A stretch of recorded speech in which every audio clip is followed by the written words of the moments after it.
Welcome everyone, and thank you for standing by. At this time, all participants have been placed in a listen-only mode until the question and answer portion of today's conference. At that time, if you would like to ask a question, please press star 1 on your touch-tone phone. Today's conference is being recorded. If you have any objections, you may disconnect at this time. I'd now like to turn the conference over to Lauren Solkowski. Thank you. You may begin. Great, thank you so much. And good afternoon, and thank you everyone for joining us today for the Administration for Community Living's Business Acumen webinar on organizational culture change. As the operator mentioned, this is Lauren Solkowski with ACL, and I will be facilitating the webinar.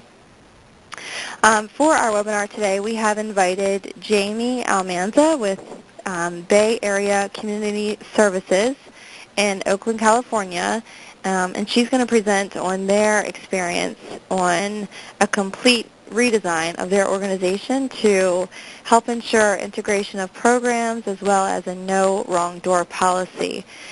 We've also invited Sarah Lovegreen. Sarah's with the Oasis Institute in St. Louis, Missouri, and Sarah is also representing the Learning Collaborative Missouri site lead today, and she will be presenting on their work around developing culture change within their organization and the importance of board and leadership buy-in. So before we start with the presentations, I have a few housekeeping announcements that I'd like to go through. The first of which, if you have not done so, please use the link included in the calendar appointment to get onto WebEx so that you can follow along with the slides, but also you'll be able to ask your questions when you have them through the chat function. If you do not have access to the link that we emailed you, you can also go to www.webex.com and click on the Attend a Meeting button that's at the top of the page, and then enter the WebEx meeting number. That number is 669-327-299. Again, that WebEx number is 669-327-299. If you have any other problems getting onto the WebEx, please call the technical support number at 1-866-569-3239. That was 1-866-569-3239. As the operator mentioned, all of our participants are in a listen-only mode. However, we will welcome your questions throughout the webinar, and there are two ways that you can ask your questions. The first of which is through the web using the chat function in WebEx. You can enter your questions. I will sort through them and answer them once both of our speakers have presented. The second way to ask your question is via the audio line. Again, once both of the speakers wrap up their presentations, the operator will give us instructions as to how to queue up to ask your question via the audio line. And finally, if there are any questions that we are not able to get to during the course of the webinar, we will follow up with you to be sure that we get them answered. If you think of any questions following the webinar, you can please email them to me. I have entered my email address in the chat box that's located there on the right-hand side of your screen. Also, as the operator mentioned, we are recording this webinar.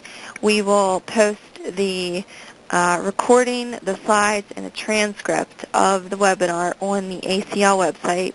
I have also entered that website address in the chat box on the right-hand side of the screen. For the Learning Collaborative members that are on today's webinar, once the N4A MLTSS network website is live, those materials will be posted there as well, the slides, the recording, and the transcript. And I will notify everyone once those materials are posted on the N4A site as well as on the ACL site. Okay, so with that, I would like to introduce our first speaker, who is Jamie Almanza. Jamie is the Executive Director of Bay Area Community Services, which is a specialty healthcare services and social benefit corporation.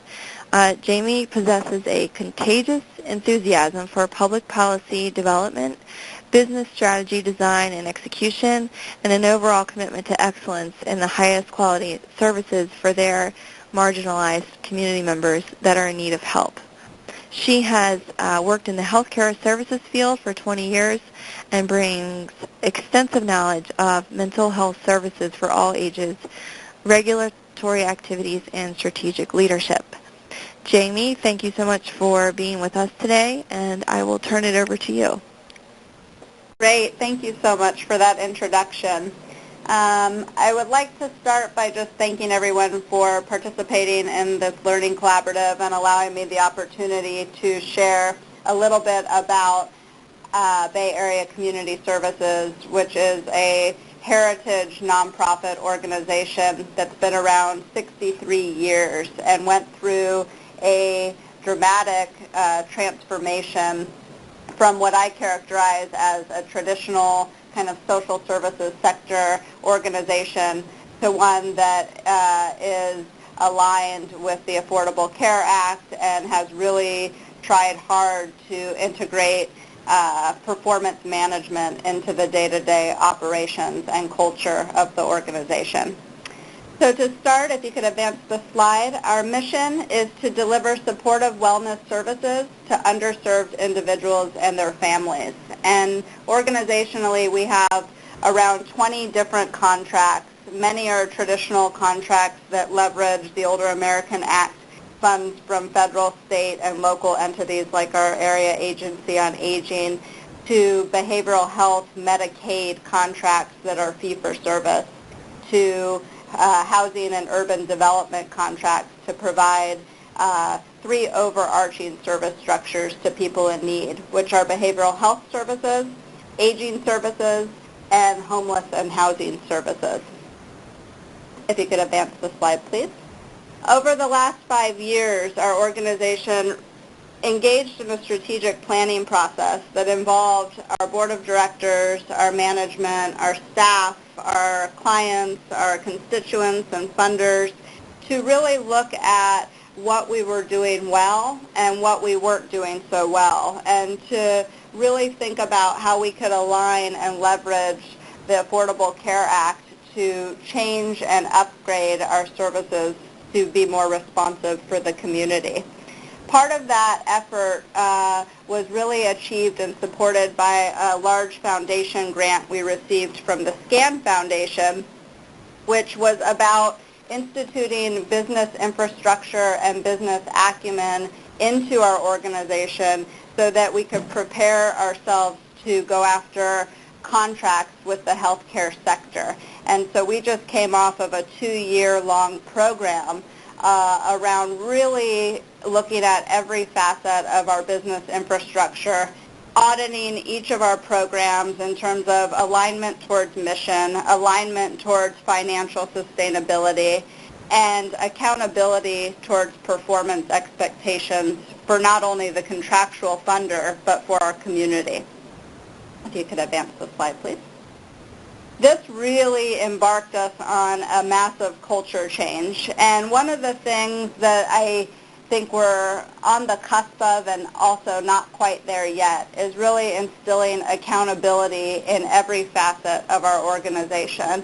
And it goes from all the little things that we do every day and what we say to our clinicians and staff persons in the field, which is accountability may be defined as returning a phone call the same day you receive it, to larger things like achieving outcomes that you set out to do that you say you will do for a funder or a contractor. And this really started a long-term process that we really peeled off layer by layer within the board of directors, the management structure, and the staff that aligned ourselves towards asking really difficult questions, such as Program A, for example, we've been running it 30 or 40 years. How are we doing? Are we doing marginally well? Are we exceeding expectations? Is the program financially solvent? All those things really helped us create an infrastructural process where we went program by program to analyze our programs towards accountability towards these specific goals and ultimately accountability towards the mission of the organization. What we found out when we went through our program kind of inventory is that we found some programs that for years were living kind of paycheck to paycheck, if you will, as a program, where the infrastructure was really broken, where the services were doing okay but weren't meeting necessarily the outcomes that they had set out to meet initially. And so it really got us thinking strategically as an organization about what we should do, and it really brought forward a lot of interesting dialogue at all levels about whether it was time to re-envision the organization and whether it was time to think about helping to sunset some programs that we either didn't think were as viable and or we didn't think were truly performing at the level we had set them out to perform at. Please change the slide. So an approach that we took as an organization through our SCAN Foundation effort was to really start with the management bench strength of the organization. And so our organization is roughly $11 million in terms of an operating budget. We have roughly 100 staff. We have a board of directors of 10 individuals who are community members and members of the business sector. And we have a really dedicated staff that, for the most part, had been with the organization for many, many years. After we analyzed each of our program components, we came up with a short list of programs and program managers that we realized weren't performing and weren't strategically aligned with where we would like to take the organization. So what we did is we instituted an internal management training program, and we essentially got all of our managers in the room, and we did a 4-week training series on every facet of running a nonprofit program within a nonprofit organization. We tackled things like how to create a responsible budget, how to implement a clinical evidence-based practice, how to market your programs, how to recruit, hire, and performance manage excellent staff to provide excellent services in the community. And we really invested a lot of time by bringing external experts and internal experts to quote-unquote reset the organization and its culture towards accountability and performance management.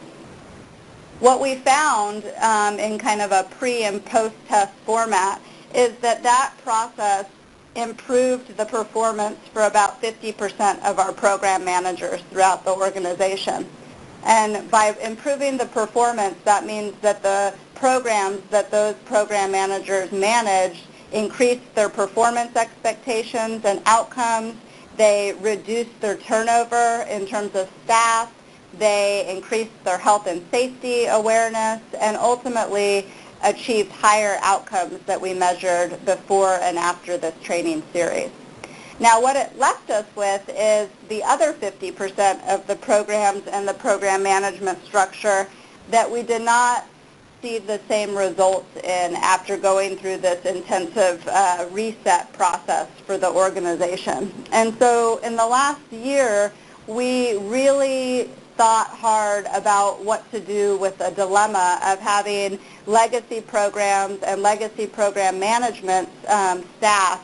And we embarked program by program and had a lot of individual and creative decisions and creative opportunities to talk with management staff about whether they would consider moving to different positions throughout the agency, whether it was time to look at helping people move along outside of the agency. But we really focused the conversations and the management change process on what is most important for the organization and the community, and that is to increase the performance outcomes for client care and community integration for our programs and our clients. And after we realized that we kept having these conversations, but that the data and the outcomes weren't improving, we made a decision. And we made a decision, even though it was very hard to do so, to either sunset a couple programs and or help a couple program managers move through the process and ultimately hire new leadership in those programs to be responsible to the to the outcomes and goals we set out to make.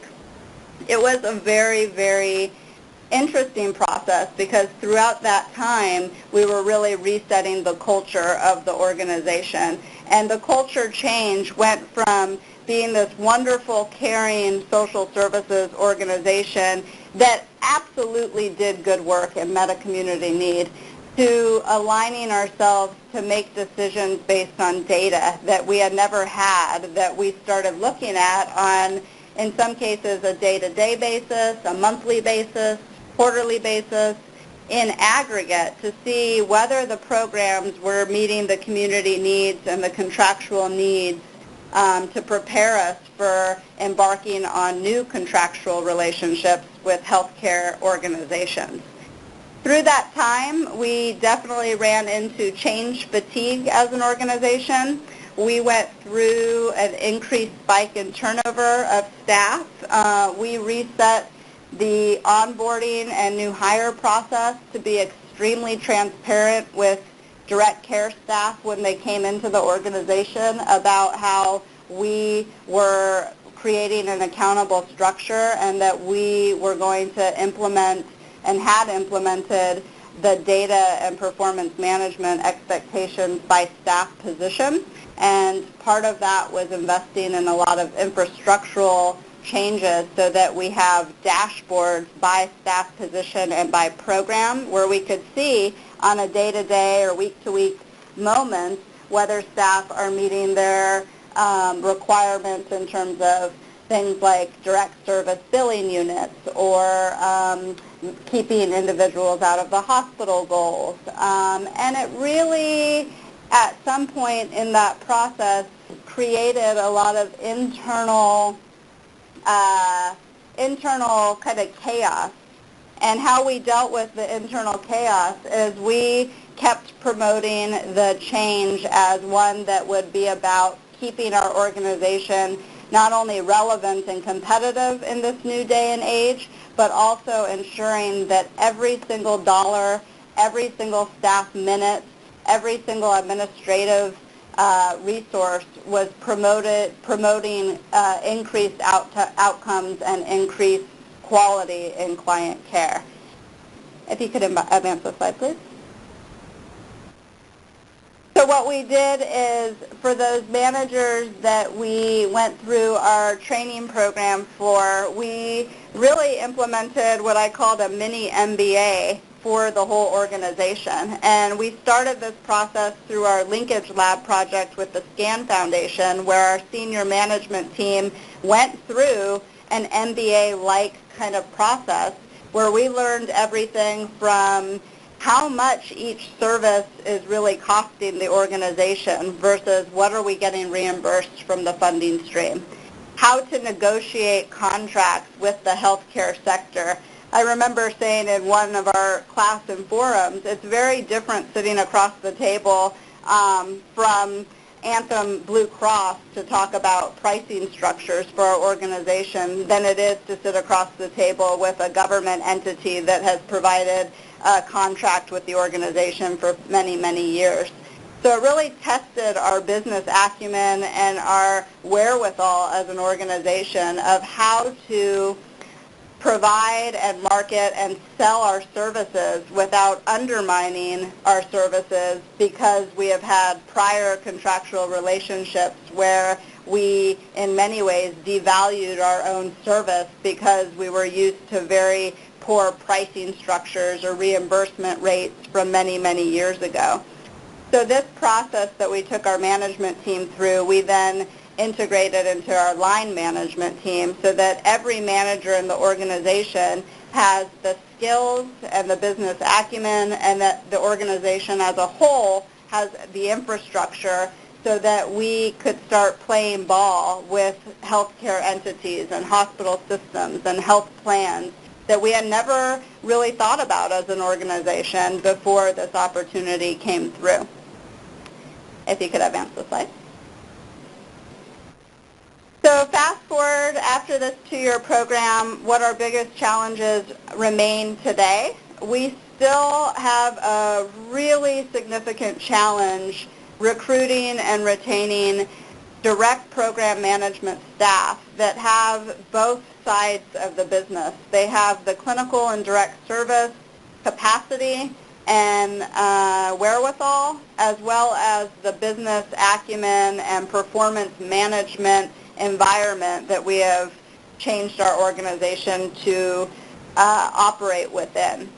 And so what we've done very recently is analyze in each of our programs, based on what type of program it is, whether or not to create a structure where we find business managers that can manage the contractual and the performance management process, as well as then create a structure embedded within that where the direct service and the clinical models are managed kind of in the same person versus hiring 2 different people to accomplish those tasks. We have not arrived and in no way are fully succeeded in that process, but we are very close, and I think for the first time in the organization, we are understanding that recruiting for and retaining program managers is no longer the looking for those qualities that are just related to the direct service and the client care aspects, but that we have to recruit people that are going to be able to manage a workforce that is based on performance management and outcomes and used in terms of data-driven decision making. And then the other challenge that we have fully implemented at this point is we made conscientious decisions to sunset a few of our very long-standing and traditional programs. We've done that through a process that's taken about 2.5 years at this point, and it really came from the place of analyzing each of our program fiscal models and then performance models. And so as an example, we had a Meals on Wheels program and a congregate meal program for upwards of 40 years as an organization. And through this process, what we looked at through our infrastructural analysis as well as our gap analysis is that we had spent a lot of agency resource and time patchworking funding streams to make these programs stay above water. And sometimes it became at a compromise of our other services and our other programs. And so through this process, we engaged our board, we engaged the community, we engaged our funders who were fabulous in the process and throughout the process to really think for the first time that it may be okay to have another agency that already does Meals on Wheels services, as an example, carry forward the Meals on Wheels for our community. And so the results, even though it was a huge challenge, was to let go some structured services that we had been operating, again, for many, many decades. If you could advance the slide, please. So our big cultural shift in our business practices today, and now that it is embedded in every facet of our organization, is that we don't say yes to everything that comes through our door. We are more selective and are able to really analyze the true cost of a program or a service before taking on things like grant opportunities or service opportunities. 5 years ago, before this process, I would look at a $15,000 grant and I would say, absolutely, we need that $15,000 grant. We'll plug it in somewhere. And I wouldn't think twice about the administrative resource or the implications that taking a $15,000 grant would have on the organization throughout all of the structures. So we are very much more selective in terms of the size of grants we take on, which service opportunities we go after within the community. And whether another agency can do the service better than us or just as well as us. Another piece that we really look at is that we do not operate contracts that require an ongoing significant match in terms of fundraising. And that, in many instances, is not popular, especially in our industry and especially in some types of services. There's always a match expectation or requirement. And what we have done organizationally is really looked at the cost of raising $1 to supplement a program or service versus where to really focus our fundraising and to draw a line in the sand that any fundraising we do has to fund, for the most part, unrestricted revenue so that we could continue to build out our infrastructure and sustain our infrastructure. And in the past, all of our fundraising went to fundraise gaps in existing services. And we said, if we're going to be an organization that competes in the new Affordable Care Act world, that our fundraising should be about creating unrestricted revenue, A, to be sure that we can sustain ourselves through some of our startups, but B, to fund infrastructure so that our services can sit on top of excellent infrastructure. In terms of another cultural piece, we've really marketed ourselves internally and externally as being very entrepreneurial. I think in our sector, really dedicating and creating opportunities that are not just the status quo is something we have a lot of pride and experience in the last couple of years, and really thinking outside the box and marketing not just traditional ways of doing business, but much more on the entrepreneurial side and business savviness side to be able to compete and sit in the room selling our services with the healthcare industry. Part of what we've done is really looked at diversifying our funding streams and not having all of our eggs in one basket. And so we have a growth trajectory of looking and being invited into other communities and other hospital and health plans to really leverage kind of diversification of our whole portfolio. And that really has helped us in terms of being able to start up new opportunities and to be able to rely on that diversification. And then the other thing that's been very cool that I don't think is serendipitous, and it has gone through a lot of the efforts we've put forward to change our organization, is for the first time in 5 years, I've been with this organization 5 years, for the first time in 5 years, I've had different communities and different funders approach Bay Area Community Services and say, we've heard about your service, we've talked to this hospital, we'd like you to come into our community and design a service. And 5 years ago, before we went through this transformation, I was the one, trying to beat down doors to get into other communities and or other funding streams where we know we had the capacity and could do the work. And so I think it is a real testament to the work and the implementation of this transformation process that has lent to getting invited in. And if you could advance the slide, please. Another thing philosophically, I talked a little bit about it already, is that I know federally and definitely locally, different funding streams look at overhead for nonprofits or indirect rates. And one of the things that we've put out there as we approach new opportunities is the cost of doing business with a high-quality, excellent organization that's going to rely on data and have the infrastructure to provide good services means that our overhead rate may be a little bit higher. And I think as the community of nonprofit social service agencies continues to perfect itself, I think those conversations with funders, I'm hoping, will really say that indirect and or overhead is a cost of buying a great service as opposed to putting a cap of something very low like 4% or 8% on indirect, because that is where you can continue to build one's infrastructure. I already talked about making sure that when we negotiate new contracts and existing contracts that are contracts that fully cover the cost of the service. And now what we're seeing ourselves be successful with is negotiating a pay-for-performance margin for reinvestment. And we've, for the first time, entered a risk-sharing contract where if we do not perform, then we don't get paid the full cost of delivering the service. If we perform at a baseline that is reasonable, then we get paid fully for providing the service.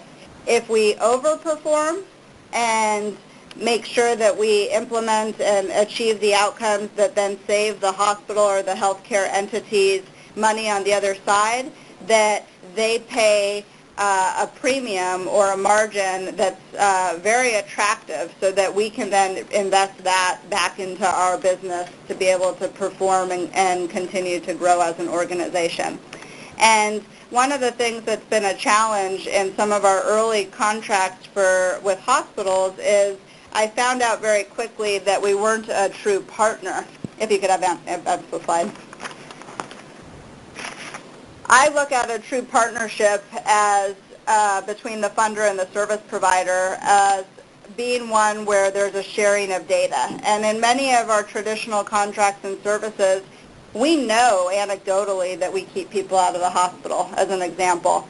Yet when we go to the hospital or the entity that provides the contractual service, we would never be able to get the data to demonstrate that our service or community-based intervention absolutely kept someone out of the hospital, kept someone out of the nursing home, kept someone out of the psych inpatient unit, and that those outcomes translate to real dollars saved in emergency services, hospital inpatient, etc. And so in our new partnership agreements, we say from the very beginning, are you willing as a health plan to share the data that can demonstrate that our intervention saved the health plan real dollars?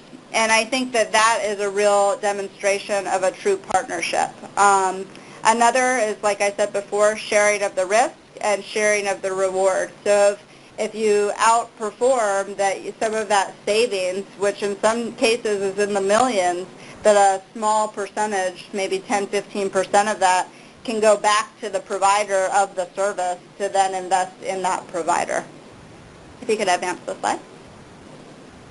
And then partnerships between community-based agencies. I think some of the colleague agencies that we work very closely with, we've become very aligned that there's so much duplication possibility in our industry. And so when you're looking at service opportunities or grant opportunities, and you look at a lot of the requirements going after these grants where they require to have multiple community-based agencies collaborating to deliver a service, really asking yourself, does it make sense?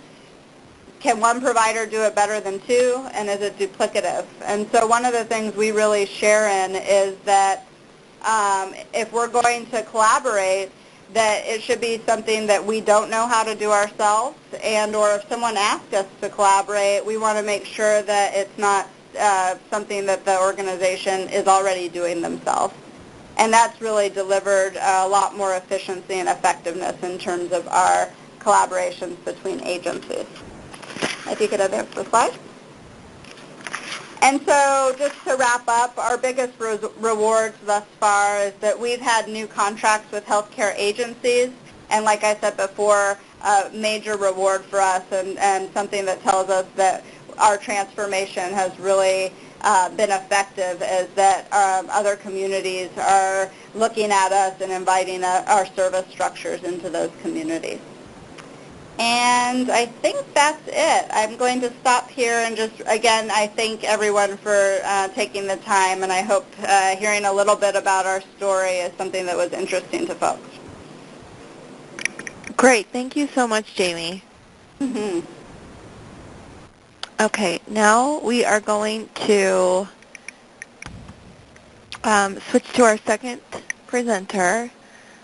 And I'm working on pulling up her slides. Okay, so I would like to introduce and welcome the second speaker, Sarah Lovegreen. Sarah is the National Health Director at the OASIS Institute. OASIS offers programs in lifelong learning, health, and volunteer services through partnerships that provide adults ages 50 and older opportunities to pursue vibrant, healthy, and meaningful lives. As the National Health Director, Sarah leads the implementation and evaluation of health-related programs and grants across the OASIS network of 43 cities in 24 states, including evidence-based programs for chronic disease management and fall prevention. Sarah has been with OASIS for 9 years, working in local and national roles. Thank you, Sarah, for joining us today, and you are welcome to begin. Great. Thank you, Lauren. And I think, Jamie, as I listened to you talk, I definitely appreciated it because I think a lot of we're sort of in the middle, I think, of a lot of the process that Jamie had described as part of her presentation on the call today.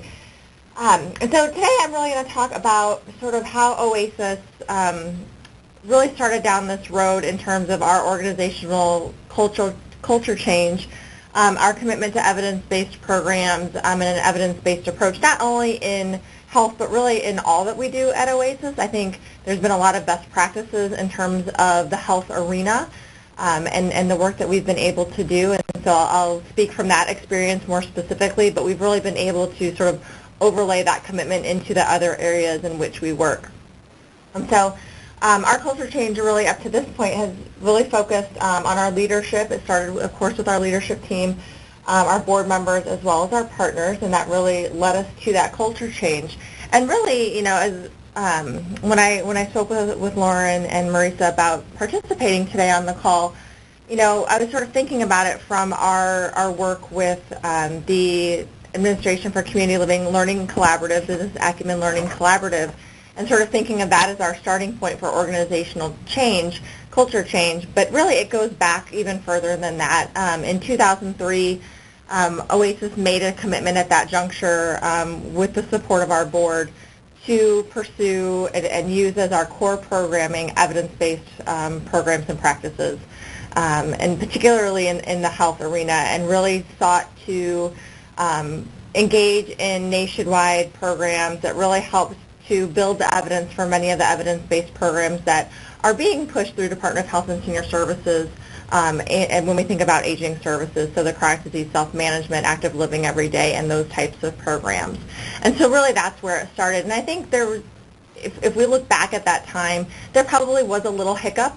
We had gone through in the 90s a very robust curriculum development period, developing our own curriculum that was very valid. It was theory-based. It was using a lot of those traditional health education methods with which to do change, but we as an organization didn't have capacity to fully research those to really measure their effectiveness at the same time that these other programs were being measured.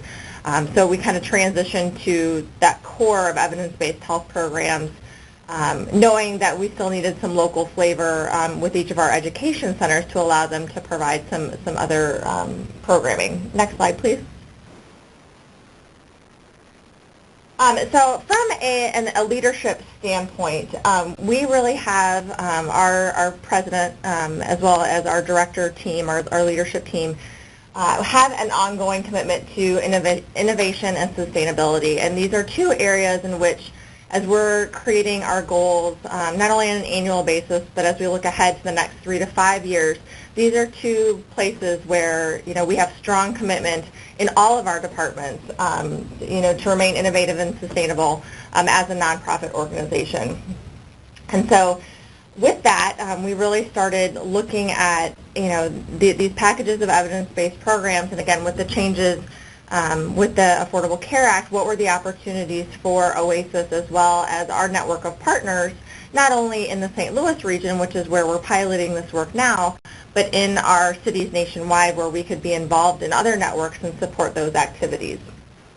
And so in 2012, our president was involved in some of the presentations from SCAN Foundation and the Hartford Foundation in terms of the work that's being done to sort of close that gap between community and clinic and really integrate our community health programs with what's happening in primary care clinics to really help our older adults engage in a way, engage management to really put into action what their clinicians are asking them to do. Again, our focus at this time is really around chronic disease and diabetes self-management as well as fall prevention, and including physical activity sort of as an underlying piece to all of those problems. Knowing that at some point, that's our low-hanging fruit today. We're still young in this process, and so, we see ourselves wanting to adopt some new programs and probably forego some other programs as part of our network so that we can, really sort of focus that energy to what is needed in the community and where can we sort of produce those outcomes that Jamie really focused on as part of their organization and how they're monitoring their progress. So immediately with that first learning in 2012, our leadership team was bought in, particularly my predecessor in this role, as well as our president, and then we continued to educate our finance department as well as our development team on sort of why this approach was important and what that was going to look like, again, in the short term as well as in sort of the mid and long term for our organization. And it really helped us to think about our grant-seeking and partnership-building approach. So with that buy-in, as we're talking with partners, it really a lot of our culture change just started with one-on-one conversations. But it really changed how we started looking for grants, because if we knew this was our ultimate goal in terms of having and being part of a network in the St. Louis region that provides integrated models of care, then that's how we needed to start our grant seeking, and sort of gradually starting to change our wording in our grants, really thinking about the structuring of our grants that would support our end goal of creating a network of providers, to do this work. And so that really was a really big focus for us over time. And it's still an ongoing process. I think that as I heard Jamie talk, sort of there's still some programs that we are seeking small amounts of funding to patchwork together, particularly in health. And so I think it's, those programs are at a critical point where we either need to create more of make the investment to create more of a robust research evaluation component behind it to sort of help support its effectiveness, or we need to think about sunsetting that program and replacing it with one that would be would still fill the need that we're looking to fill, but has that research and evidence behind it through ongoing research and evaluation. Next slide, please.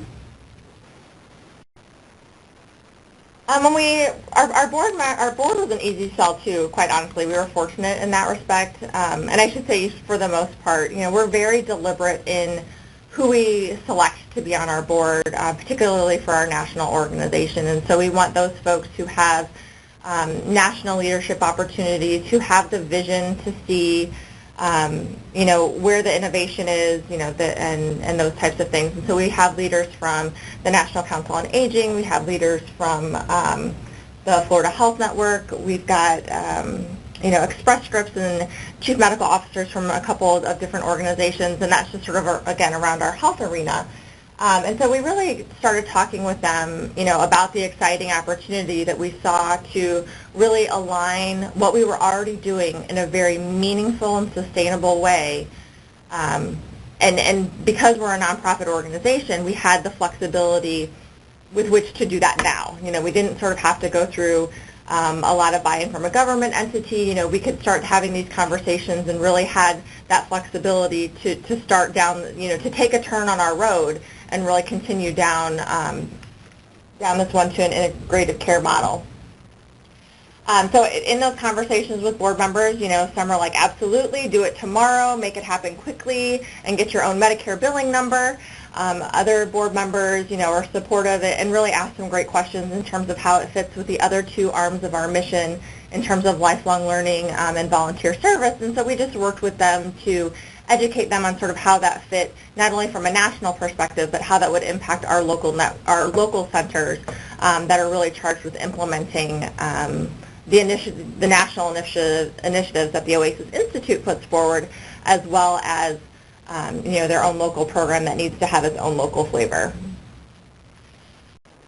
Then as we kind of got that initial buy-in, then we took the opportunity to bring in, a consultant and expert faculty to really speak to, what this was looking like nationwide. So who was involved already to help tell that story of what was happening with other people who had embarked on this road towards an integrated model of delivery, and invite, not only Tim to come and join and speak with that, but then again the lead in Florida at the Florida Health Network to come and talk about their experience, how they got started on their road, and sort of what their findings and outcomes have been. And that really energized. That was great to get the buy-in of our board. That was also great to get in that initial interest and buy-in from our partners as well. We invited them to those learning sessions. And so through those learning sessions, we were able to get some great one-on-one questions. Those experts were really able to speak the language that was meaningful to our board as we were still building our business acumen to speak that language. So that was a huge important piece of that. And then as part of those learning sessions, we also brought on additional board members that would specifically help us reach this goal and would provide us with that additional technical assistance, that guidance that we need from our board, and to continue to be able to network with our other board members, who are also sort of new to learning about this process. Next slide, please.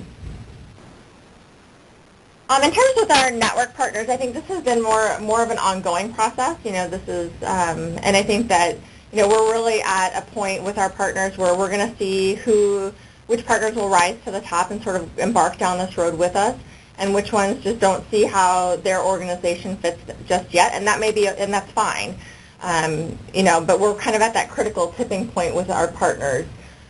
So specifically, we started with our partners as it relates. We kept our scope narrow. We had a wonderful funding opportunity around the diabetes self-management program to be part of a national research study that looked at the impact of claims, of health claims for participants who were in that study. And so that kind of built our capacity to offer that program. And then with the existing models that exist and the resources that exist to make that a billable service through Medicare, that became our initial talking point.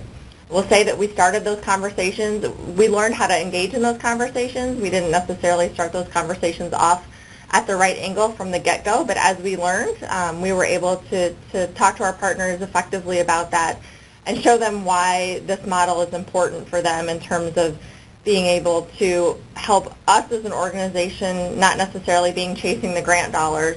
So it allows us to provide services to their target populations, and then also offers an opportunity for some resource sharing between our two organizations, again, just for that continued service and hopefully in the long term a little less intensity, I guess, on grant writing and really being able to focus on those large pots of money instead of chasing after small dollars. Again, the network partners engaged with the faculty and consultants that we had brought in for the learning sessions, had some opportunities to ask questions about what was happening on a national level, and really see the numbers. And I think that was a big piece of that. The data that those speakers brought to the conversation and sort of what, as we started to think about what that would look like for Missouri, was very, very meaningful. With our board involved in that process, they were able to sort of give that a national lens, and I think that's kind of a spot that gets a little bit difficult, is with our headquarters in St. Louis, we still want to be relevant to our broader network. And so as a follow-up, we've been just trying to do some regular touches. We did apply, so all these learning sessions happened, and our commitment to this model happened before we actually became accepted into the ACL Learning Collaborative that we're part of now. And so we just kind of did some periodic touches with that partner group. A lot of one-on-one conversations about sort of how they fit, what programs make sense. We found actually while we started with the diabetes self-management program, that has a little bit more territory. And there's an opportunity for more people, I think, to get defensive and sort of possessive almost about what they're doing potentially in that space. But whereas fall prevention is something that, everyone can come to the table around, there's such a need in that area, and all of our partners actually have a different way with which they can impact that directly. So whether that's through some care management work, whether that's through implementing a banner of balance, whether that's through implementing or doing some community screenings and home visits with occupational therapy, looking at med reviews and those types of things, how can we each bring those resources to the table to start talking about what that package of services around fall prevention would be. So we found that that's a little bit of an easier conversation to have at this point. In addition, that's an easier conversation for us to have with our potential purchaser of programs. We are focused enough right now to have our accountable care organization and a local patient-centered medical home at the table during these discussions as we start talking about what our network structure looks like, as we start talking about what our package of services look like. And that allows us to really be sure that we're meeting their needs. It allows us to pilot resources and make sure that as we're moving forward, we're being very deliberate. We're choosing the right methods and processes so that we can have those opportunities to share data back and forth easily, that they're achieving the outcomes that they need by partnering with us, and that we can continue to prove the outcomes that we're able to do as part of this process. Next slide, please. So in terms of some of our next steps, there's a lot happening right now. We're working with our partners to define roles and responsibilities. We just had a technical assistance visit yesterday where we had a very intensive and wonderful meeting for 4 hours where our brains all left very full. But really that kind of gives us, sort of the momentum with which to really drive that commitment from our partners to say what level of commitment and what role they see themselves playing as part of our network. We want to continue working with our partners on their vision and on our vision for this integrative approach. Again, this will happen through large group meetings. This happens through the meetings of our advisory council. This happens through one-on-one conversations. And then ultimately what I hope will happen is that we'll have opportunities, and our network will have opportunities to bring other network members in and do short board presentations to our network member boards so that their boards can be as completely bought in on the process as is the Oasis Institute board as well.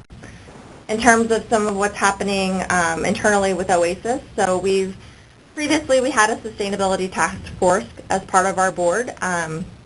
That, while great in name, I think in sort of operation it was a little more difficult for that task force to be successful.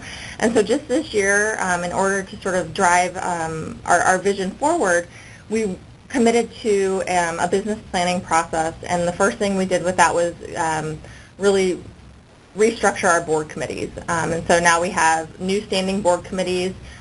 We've been able to go through a facilitated process with our board members to energize them and sort of get them more active and more involved in our operations and decision-making process when we think about our future and our sustainability. Our business planning will really go intensively into, again, a lot of what Jamie said in terms of helping us look at real costs of services. So what does it cost us to implement these programs? What are the ones that have real opportunity for sustainability, whether that's through policy, whether that's through revenue opportunities out in the field and potential contracts, or are there sustainable grant dollars that could support some of these programs? And I think that business planning too will also help to continue to build the capacity of our staff in terms of what our business acumen looks like. As a director team, we're sort of in the midst of this, and it's a transition phase. We're still writing grants sort of under our old model, and so we have to stop for long enough. We're experiencing some challenges on our own with some staff vacancies at this point, which has increased workload for all of us, and still being able to move our vision forward, but understanding that there's real day-to-day barriers as part of that process. But for our director team as well as our project management team to really understand what we're doing, why we're doing it, and the business case for that, so that we can all sort of have that elevator speech when we're talking with a funder, whether we're talking with our auditors, whether we're talking with a community partner or a participant in our programs to sort of explain what we're doing, how we're doing.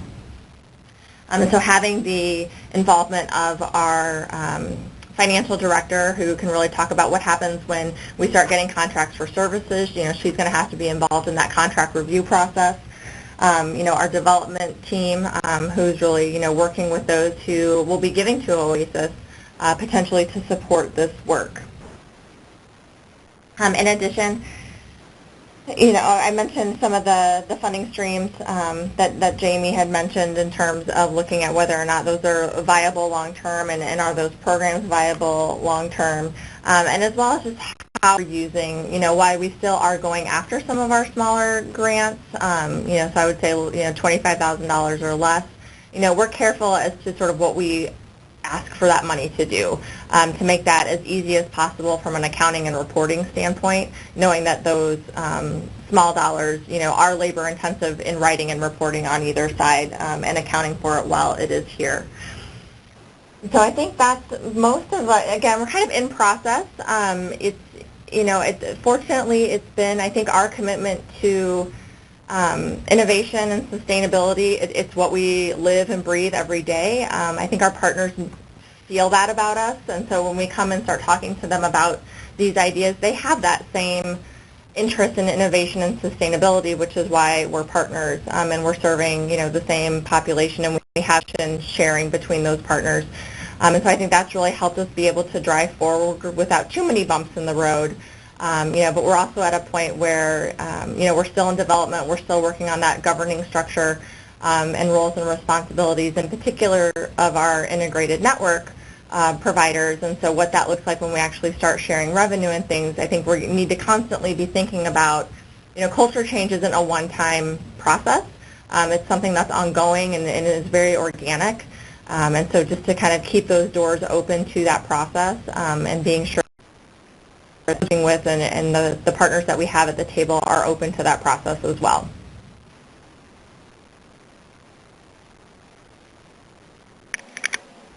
Thank you so much, Sarah. Are you done? I am, yes. Okay. Sorry, I didn't want to cut you off. Okay. Thank you again. And thank you both, Jamie and Sarah, for your excellent presentations. So for now, we'd like to open it up for a question and answer session. So operator, if you could please provide instructions for asking a question, that would be great. Thank you, and if you would like to ask a question, please press star 1 on your touchtone phone. Please unmute your phone and record your name clearly when prompted. If at any point your question has been answered, you may remove yourself by pressing star 2. Once again, if you would like to ask a question, please press star 1 on your touchtone phone. One moment, please, for our first question. Great, thank you. So in the meantime, while we wait for questions to come in on the phone, we did receive a question via the webinar, and Jamie, this is directed to you. So they're asking if you were brought in specifically to implement the realignment piece of your organization, and if not, who conceived the agency realignment? And then as a second piece of that, was it conceived and then funding was sought, or was this an opportunity that the SCAN Foundation had brought to you? Those are excellent questions. Thank you. I was not brought in for this specific transformation. When I came to the organization, it was very interesting because the board knew that it had a challenge in mission drift, and it was going to continue to pursue the mission drifted program to try to fix it and make it sustainable. And within a couple months, the financials really told the tale in terms of the program that a lot of our financial resources went to implement was not going to work out and was completely outside of our mission. And it was basically a social enterprise model to try to fix the grave funding issues related to our Meals on Wheels program. So I worked with the board to just help them see that investing in a social enterprise to try to fix a grave funding problem was not going to suit the existing programs well. And so from that moment on, myself and the board really looked at the organization needing to go back to what it was intending to do from a mission perspective, and we sought out the kind of transformational need, and then with the Affordable Care Act, we had already had another grant from the SCAN Foundation for a different purpose, and then when the SCAN Foundation released the funding and concept for this business Acumen phase, we were already kind of in the midst of knowing that we needed to transform the organization, and so we went after it that way. Great, thank you. Operator, have we had any questions come in through the phone? We currently have no questions. Okay, so why don't we give it a few more minutes?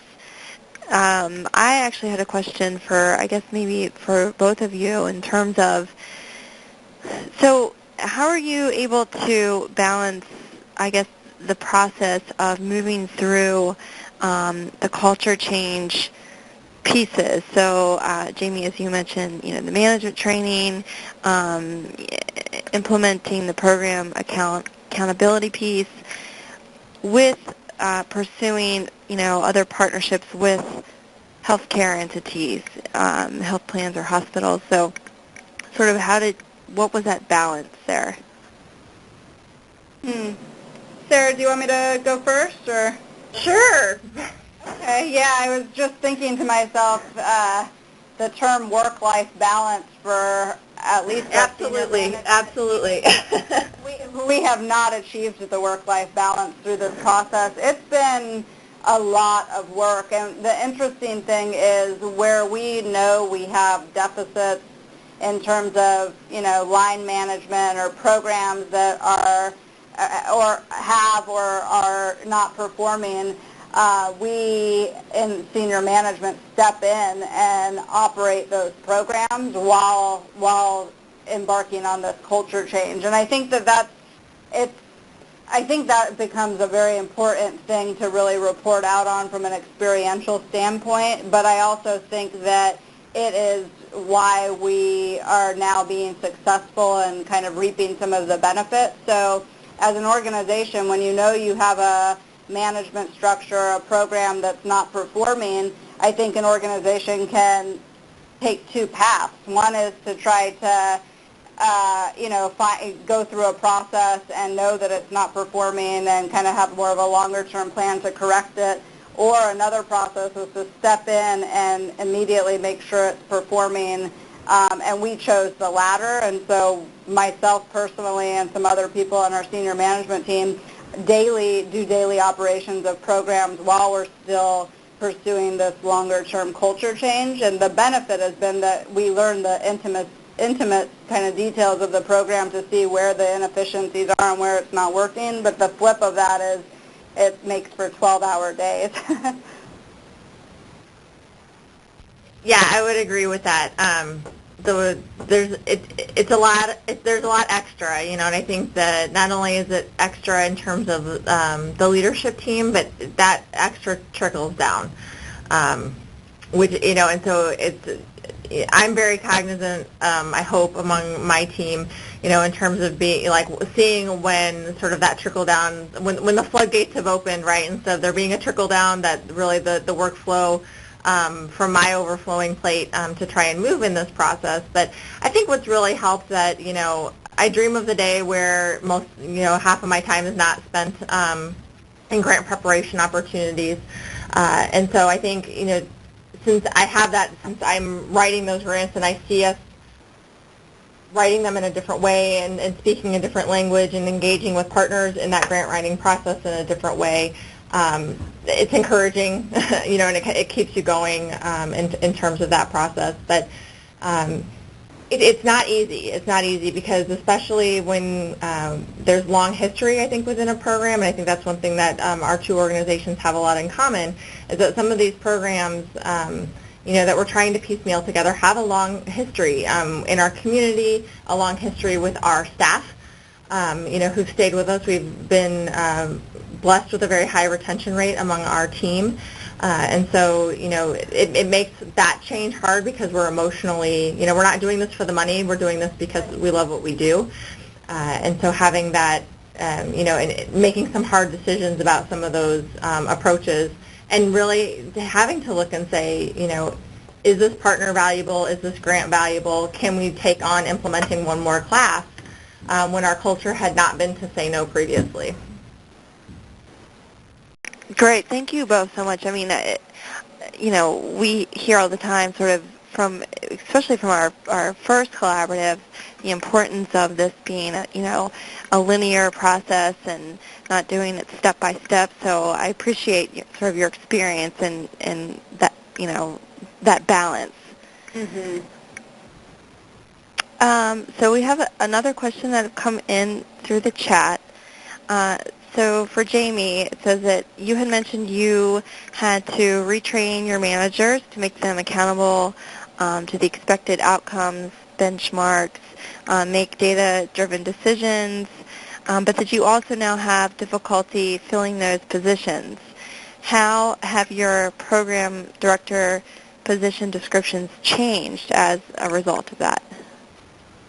That's a great question. The irony is that the program director job descriptions never changed, and I think there's been a lot of dialogue in terms of internally and then with some colleague agencies I've had the privilege to talk with us about as the culture of our industry is changing more towards accountability. And what comes up a lot is, are we asking too much of our program directors, of the staff? It's very hard work, and what we had found is that the job description always had the functionalities of performance expectations, outcomes management, but internally as a culture, and I think that I've worked in many social services agencies where I say this to managers sometimes, it's almost like we feel a sympathy or at least an empathy in terms of the work, and so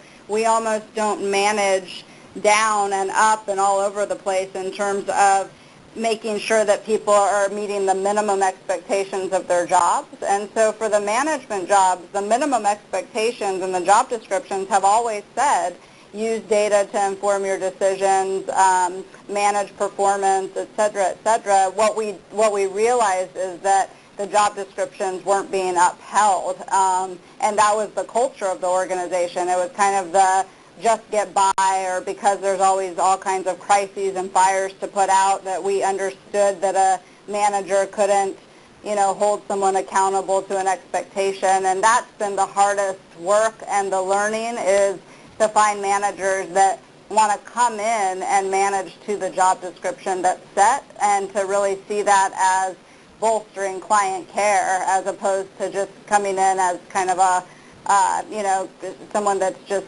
doing it to do it. And I think that we're still in process of that. Thank you. Operator, can we check the phones for questions? Thank you. At this time, again, if you would like to ask a question, please press *1 on your phone and record your first and last name clearly when prompted. One moment, please, for your first question. Mm-hmm. And while we're waiting for that, another question has come in. This is towards both speakers. So what kind of data management systems have you found that you need to invest in to move to data-driven decision-making? Do you want to go first, Sarah, or you want me to? What I can say to that is that we don't know, and that's part of our process. I think this year, I think we had some good conversations yesterday because we know that our potential purchasers are all using something different. So having something that is agnostic, I believe he described it as, in terms, something that can export data that can be uploaded into a variety of systems, but we have not nailed down. We do have some resources in Missouri that are looking at some IT infrastructure opportunities that potentially maybe we can just sort of buy into those services versus having to either create or purchase, because that it's a hefty cost as a nonprofit network. for us to incur at this point. Our project is still completely unfunded, and so we're all sort of doing this out of the goodness of our hearts and knowing what the long-term vision is. But that's our goal, is to get something that will be able to speak to multiple types of infrastructures. For sure, and I would say for us, we're very similarly contemplating an electronic health record that can talk to all of our different contracting organizations, and we have not bit the bullet in terms of investing into purchasing our own electronic health record. So for the direct services, we either use the funder's electronic health record, and then for those funders that don't have an electronic health record, we actually did probably a mini investment, and we used Microsoft SharePoint, which we implemented as part of our IT infrastructure just to bring in a staff intranet, and then we realized that there's so much functionality within SharePoint that we've created kind of a mini electronic health record that sits on top all of our programs, and that's where I can get dashboards by the program, by the staff, and then the staff use Microsoft SharePoint as a dashboard, like a clinical dashboard, in terms of when their treatment plans due or when their chart has to go to utilization review. And so it didn't take a lot of dollar investment if you have someone that knows the Microsoft platform. Thanks. Operator, have we had any questions come in? Yes, thank you. At this time, we do have a question coming from Thomas. Sir, your line is open. Hello. Do you have any, this is for both presenters or either, do you have any tips for costing out services that whose costs vary greatly from one consumer to the next?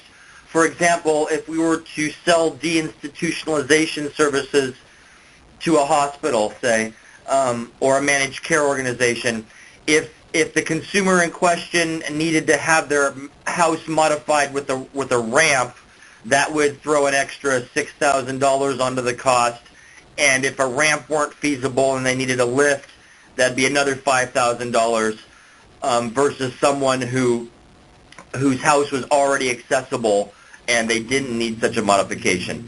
So I'm wondering, do you sort of try to figure out what the average cost is? Do you sort of price out the service based on what an expensive transition would cost? Any tips would be useful on that? Yeah, I can start. We've been structuring contractual relationships, and I think your example is great because I think it translates into what we do. And we use the rule of thirds, and it's actually becoming much more scientific as I'm talking to some of these bigger sectors. And the third rule is a third low, a third moderate, and a third high.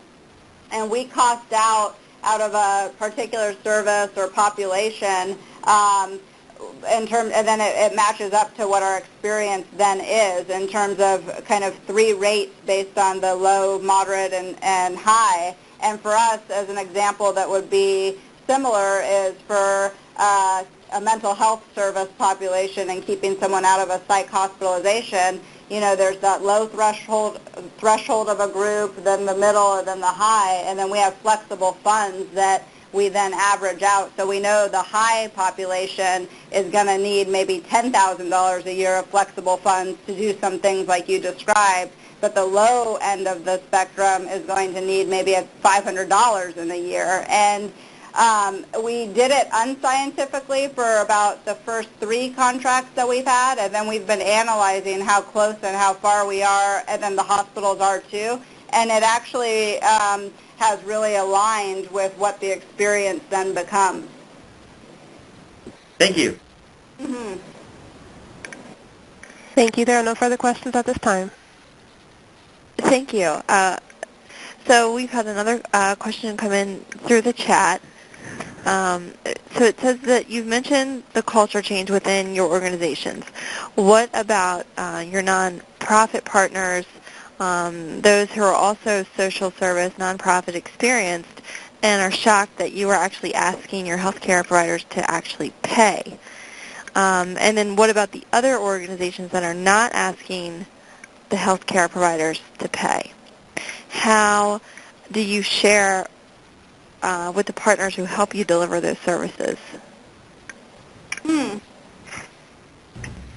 Sarah, do you want me to? Sarah, yeah, I can see. We actually just talked some about this yesterday, and that the package of what we sell to a health insurer is different than what we would offer the general community.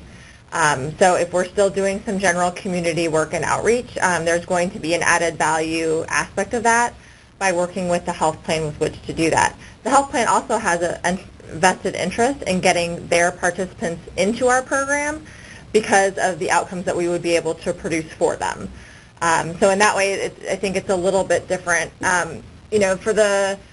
Fortunately, we have, I think that one other thing that we all do struggle with a little bit, and, just over time, we've been able to kind of baby step into that process. So for example, Oasis in St. Louis has 2 area agencies on aging that service our metropolitan area. There's 2 county areas for that. And, so we've kind of worked, all 3 of us together, because it's such a close, and it's probably, 20 miles in any given direction that, all 3 of our agencies cover, and we're all offering some of the same programs. And so, through planning and good communication, we've been able to really look at our funding sources, what those funding sources require, what the capacity is of our different organizations. So Oasis is great at volunteer management, recruitment, and training. We're great at volunteer retention, and so when we're using lay leaders for programs, it makes sense for us to take on those roles, whereas our senior center partners are great at getting out into the community, enrolling folks, and driving participation into programs.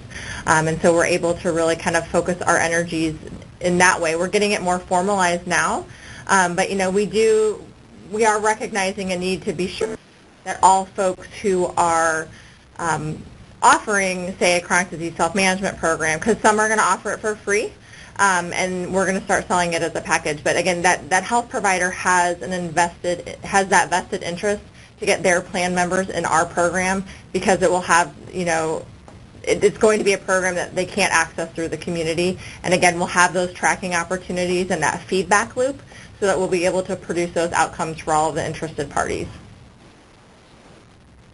That's great. And I think the only thing I would add, because I have the exact similar kind of experience and process, is that when I talk with the health plans and the hospital systems, I talk about buying accessibility. And a lot of the initial conversations with the health plans were centered around, well, the community and the government already provides that service, so why should we pay extra for it? And then the reality sinks in terms of wait list, or the fact that someone's discharged from the hospital and needs something that same day. And so we really structured the concept and the philosophy around the partnerships of buying access to the service. And the other thing that we realized is that some of the hospitals and health plans don't have the same prioritization in terms of some of the outcomes that we have. And a quick example of that is we have a hospital that buys medical respite beds for the homeless. So someone goes into a physical health hospitalization and they now get dinged for readmissions within the 30 days. So they need to make sure that the person recuperates and recovers, and so they want to buy a bed for 30 days. And it was real awkward at first, because we, of course, have a outcome of preventing further homelessness, and so it became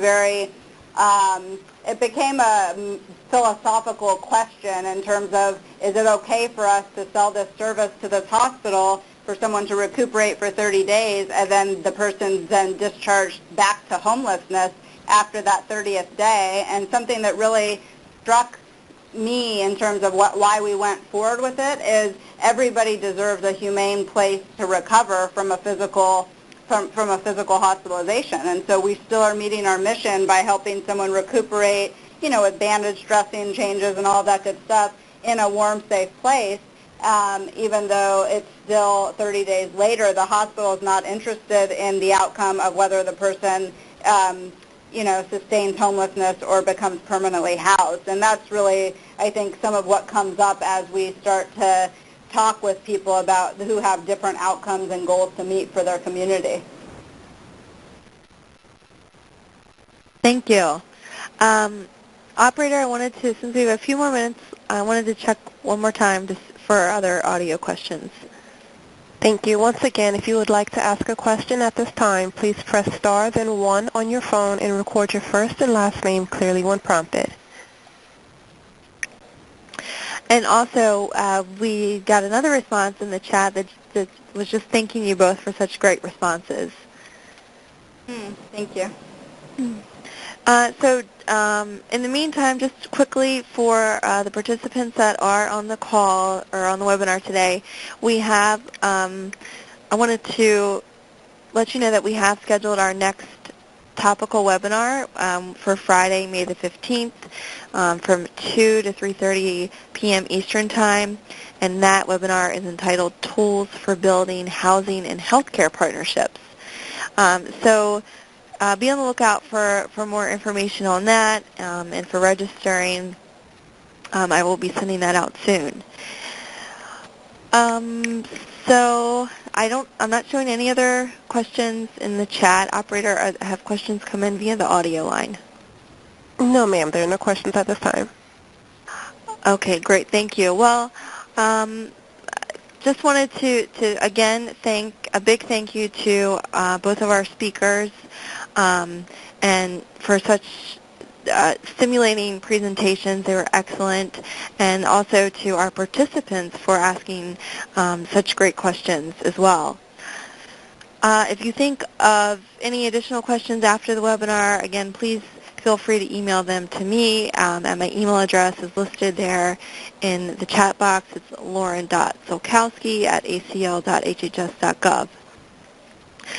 So with that, I think I will conclude our webinar for today, and thank you again to Sarah and Jamie for joining us, and to everyone else, and to have a great rest of the day. Thank you. Bye-bye. Thank you. Thank you. This concludes today's conference. Participants, you may disconnect at this time.